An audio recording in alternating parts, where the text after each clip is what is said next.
Federalist 43, Part 4. We're going to start with Clause 6. It says, to guarantee to every state in the Union a republican form of government, to protect each of them against invasion, and on application of the legislature or of the executive when the legislature cannot be convened against domestic violence. So this, I said, is very important here. He doesn't define the republican form of government in this paper, but as you know, he's already talked about it in the previous papers. So he says, states that are in the Union or the states that are going to be enter the Union, we have to make sure that they're a republican form of government, they have a republican form of government. And also, in case there's an invasion of one state, the federal government can help, can defend that state from the invasion. And also, if there's some sort of rebellion in one state, when the governor or the legislature, first the legislature, and if the legislature cannot meet because of the circumstances, then the governor can ask for help from the federal government. And pretty much he looks at the situations that have happened. Again, here he mentions that we should not just look at theoretical works, we have to let history teach us. We can look at different countries, what's happened there, how foreign governments try to influence the internal situation in different countries so that they can keep the country weak, they can manipulate things, they can influence the politicians. He says these things happen all the time, and we should not be blind that maybe one day a small minority with outside help, with a foreign help, cannot destroy a republican form of government. Let me read a few lines for you. In a confederacy founded on republican principles and composed of republican members, the superintending government ought clearly to possess authority to defend the system against aristocratic and monarchical innovations.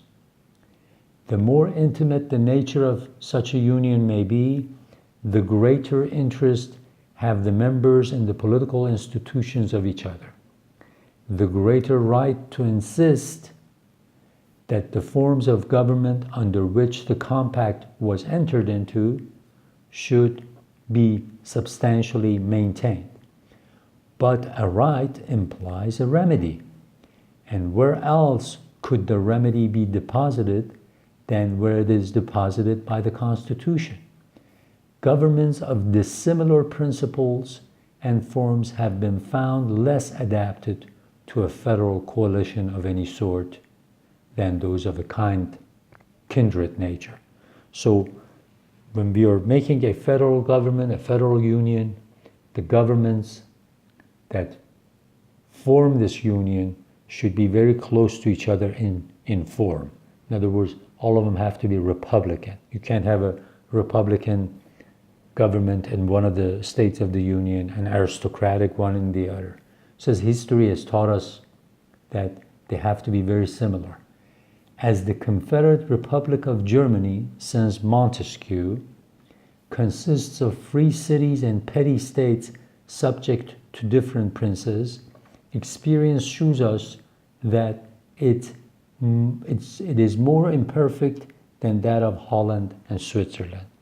And it gives the example. Montesquieu says that in Germany, because it's divided to many principalities, many different princes rule them with different degrees of aristocracy, it's not a good union when you compare it to Holland and Switzerland. Greece was undone, he adds, as soon as the king of Macedon obtained a seat among the Amphictyons. In the latter case, no doubt, the disproportionate force as well as the monarchical form of the new confederate had its share of influence on the events. It may possibly be asked what need there could be of such a precaution, and whether it may not become a pretext for alterations in the state governments without the concurrence of the states themselves. These questions admit of ready answers. If the interposition of the general government should not be needed, in other words, if the help of the federal government should not be needed, the provision for such an event will be a harmless superfluity only in the Constitution. But who can say what experiments may be produced by the caprice of particular states, by the ambition of enterprising leaders, or by the intrigues and influences of foreign powers? To the second question, it may be answered that if the general government should interpose by virtue of this constitutional authority, it will be, of course, bound to pursue the authority. But the authority extends no farther than to a guarantee of a republican form of government, which supposes a pre-existing government of the form which is to be guaranteed. As long, therefore, as the existing republican forms are continued by the states, they are guaranteed by the federal constitution. Whenever the states may choose to substitute other republican forms, they have a right to do so and to claim the federal guarantee for the latter. The only restriction imposed on them is that they shall not exchange republican for anti-republican constitutions, a restriction which it is presumed will hardly be considered as a grievance. So he says, all of you who are criticizing us, he says, it's not like the federal government is going to meddle in the affairs of the state over tiny things, minor things. He said the only time federal government, according to this clause, is going to interfere with states' affairs is when they really give up the republican form of government and want to adopt something that's not republican.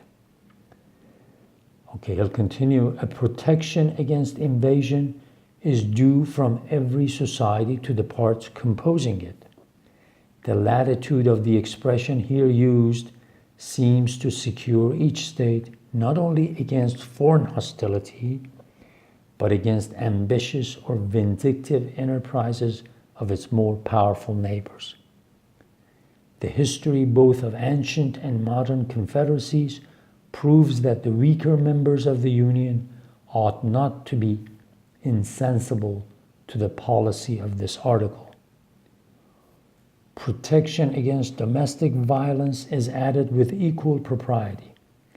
It has been remarked that even among the Swiss cantons, which properly speaking are not under one government, provision is made for this object, and the history of that league informs us that mutual aid is frequently claimed and afforded, and as well by the most democratic as the other cantons. A recent and well-known event among ourselves has warned us to be prepared for emergencies of a like nature. When he says a recent and well-known event, he's again talking about Daniel Shays' rebellion, which I said was very important in getting the states together in Philadelphia to write this new constitution. So here he says, not only the federal government is going to make sure that state governments have a republican form, but he says we should not be naive. We know that sometimes we should also help states against invasion. It's not just that foreign countries are going to possibly invade a state. It's also that sometimes two states are next to each other and one of them is really powerful. If the federal government is not there to protect the smaller and weaker state, the larger state might just invade and claim it as part of its property. So he says, look at Switzerland. Their experience shows us that this could happen. Even if it didn't happen, they've made provisions for it. They've made plans for it. Because he says, as he has said many times in the past, we have to learn from history of the world and see how mankind, human beings, when power is handed to them, how prone they are to abuse it, how easily they abuse power, regardless of who they are. That's why we are making this form of government for you, because he again at one time said, enlightened, good leaders are not to be expected all the time. So we are fools if we think we're going to have enlightened leaders at all times. So the system should be designed in a way that when a fool or a authoritarian, a tyrannical person or group takes power, comes to power, they don't abuse the system and overrun it and ruin the whole system and destroy people's liberties. We will continue in the next video.